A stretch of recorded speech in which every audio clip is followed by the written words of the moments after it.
The air above is also a three-dimensional space.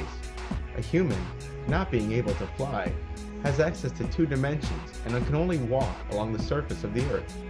A large wall, a river, or tall cliffs can spell the end of a journey on foot.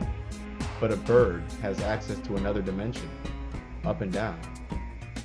It would not be impeded by a wall, or river, or cliff. Having access to another dimension, these terrain obstacles present no difficulty. Occultists often refer to the universe in terms of layers, or dimensions, often called worlds or spheres. Similar to those who live in high-rise buildings, we too live with beings who exist above and below us. And like those high-rise dwellers, we too are both separated and yet affected by the comings and goings of our neighbors. The number of layers contained in the universe differs from one occult tradition to another, but in modern Western magic, it is typically the Hebrew Kabbalah and the dividing lines that it defines, which are most relied upon.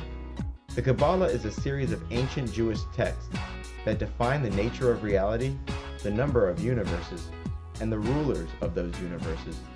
In the Kabbalah, the universe is divided into 10 parts, each called Sephirah, and these 10 Sephirah are further divided into 4 worlds and constitute separate universes, each containing its own ruler and inhabitants.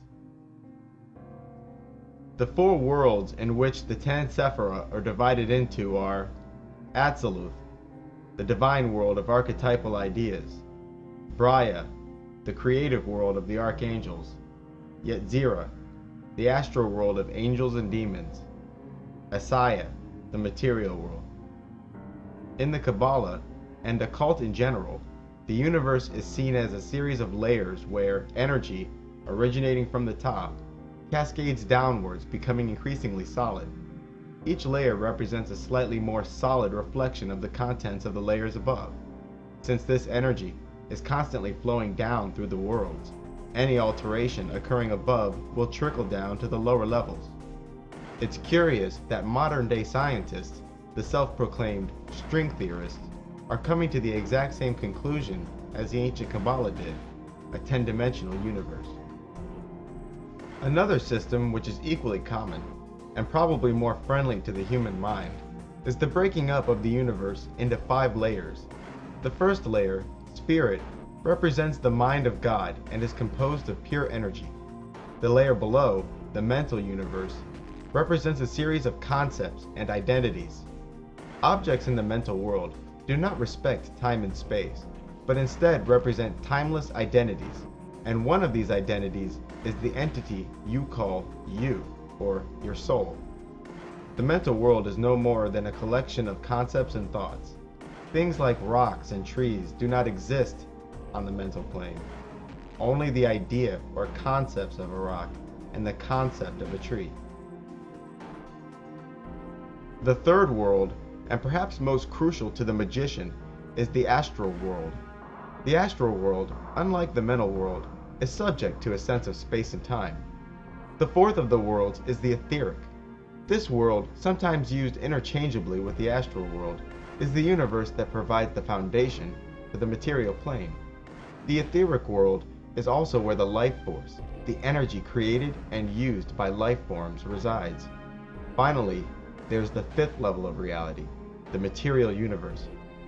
The operations of magic are rarely aimed at the lower level of reality, but instead, the magician will attempt to alter the higher levels of the universe, knowing that those changes will eventually trickle down to the etheric and material world.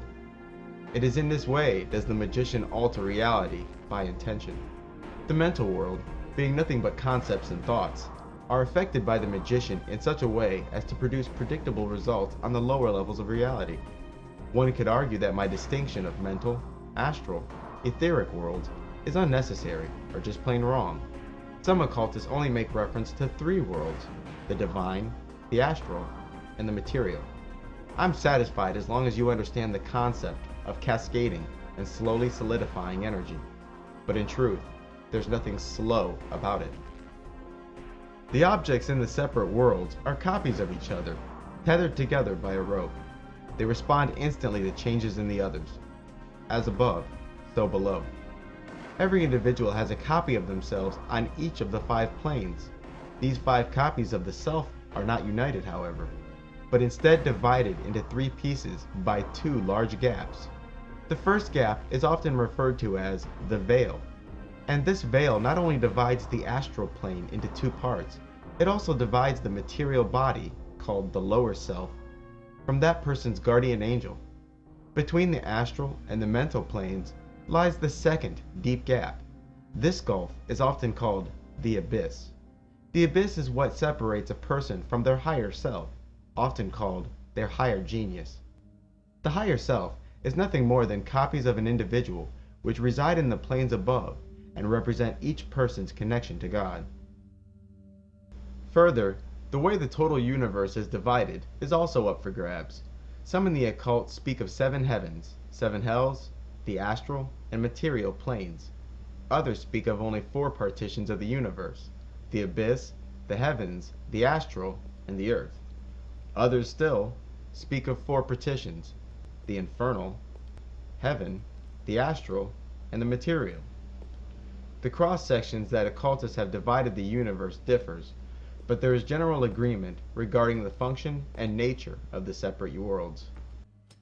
The concepts of heaven and hell are usually thought of as exclusively Christian, but this is far from the truth. Every religion and mythology out there makes reference to the heavens, the earth, and the underworld. In regards to the heavens, it is often described as an extra dimension that does indeed have some semblance of space and time. Satan and the angels, for instance, are spoke of as approaching the throne of God, as if there was a way to be in heaven but not in the presence of the throne. This is important because it describes a lack of unity where, like in our material world, objects can be closer or farther from other objects. Obviously, there is some form of space and time in heaven, and proof of this lies in the fact that many of the stories about heaven related to us from the Bible, occult, and numerous mythologies include sequences of events and entities and objects both near and far. Heaven is also spoke of as having gates that deny its entry.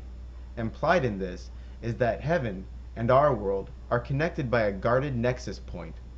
What's more is that heaven itself is often spoke of as being broken into 7 pieces, the 7 heavens. Each level of the heavens is ruled by an archangel, and in some cases, these heavens have been mistaken for earthly locations.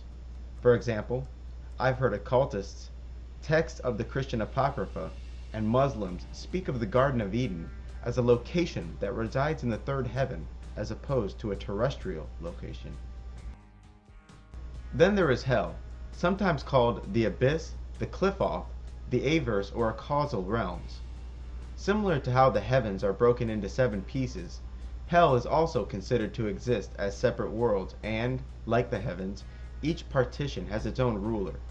But unlike the material and heavenly realms, the 7 hells do not obey the strict laws of space and time that we are familiar with. These infernal realms are spoke of as places where chaos reigns. In the infernal places, the spatial dimensions are not perfectly straight and do not exist as perfect 90-degree angles. Here, the X, Y, Z, and time dimensions are curved and warped. If someone were to directly gaze upon the beings that exist in the infernal realms, they may be struck with an ache in the mind, because their very shape is unnatural to our senses. Sometimes, one will find the underworld divided into 2 realms. The first is Hades, which is the land of the dead, and then there's Hell, or Gehinnom. Hades, also called Sheol, is considered the land of the dead, where all people, both righteous and unrighteous, go when they die, whereas Hell is a place specifically for unrighteous entities to experience torment and imprisonment. And unlike popular conception, neither is said to be currently burning and aflame. In the Bible, for instance, it is stated that only after all beings are judged, Judgment Day, both Hell and Hades will then be cast into the lake of fire, and all those quote-unquote unsaved will undergo a second death and remain forever tormented in the lake of fire. Currently, however, members of the occult, and the Bible as well, speak of both places as being timeless, limitless, cold, dark, and chaotic.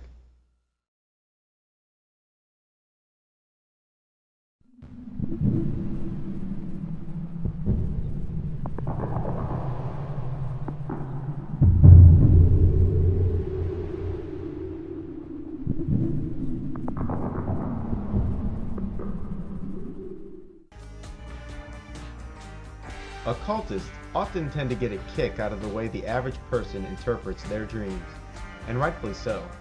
To the average person, taken up by the faulty commentary of men like Freud and Jung, a dream is a completely subjective world existing only in the mind of the dreamer, and not even existing there.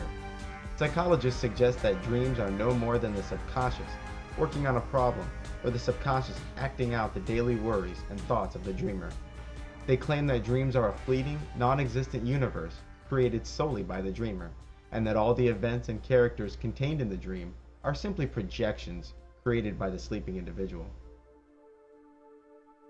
The reality of dreams, however, is a bit scarier.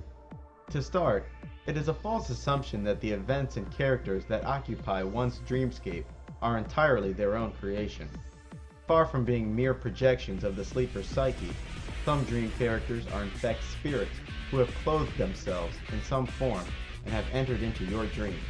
As it turns out, the land of dreams, often synonymous with the astral plane, is in fact a far more objective reality than it is given credit for. In truth, you have met with spirits and perhaps other dreamers in the astral landscape. These spirits, being without a form of their own, are given shape by the dreamer. These beings then quote-unquote hijack the dream and force all of the dream's events to be centered around the spirit. In the waking hours, the dreamer is no less affected by these spirits, but simply remains unaware of their influence. In the dreaming hours, the subconscious mind makes these entities visible. Most occultists believe that in the dream state, the astral body has detached from the physical body, allowing the astral form to roam while the material body remains in bed. Most people in the dream state do not realize that they're dreaming, but instead accept the reality of their environment.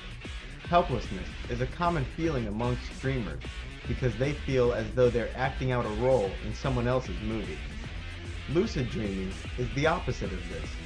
In a lucid dream, the dreamer is aware of the fact that they are dreaming. Instantly, the sleeper is transformed into a god and can resist the efforts of these outside entities. Once the dreamer becomes aware, these entities are easily routed and can even come to fear the dreamer. These spirits may attempt to terminate the dream prematurely so that the dreamer does not acquire complete awareness. The dream world, or astral plane, is said to respect the rules of space and time to a degree. This is evident by the fact that some dreams seem to last 30 minutes, while in reality, the sleeper was in a dreaming cycle for 5 minutes.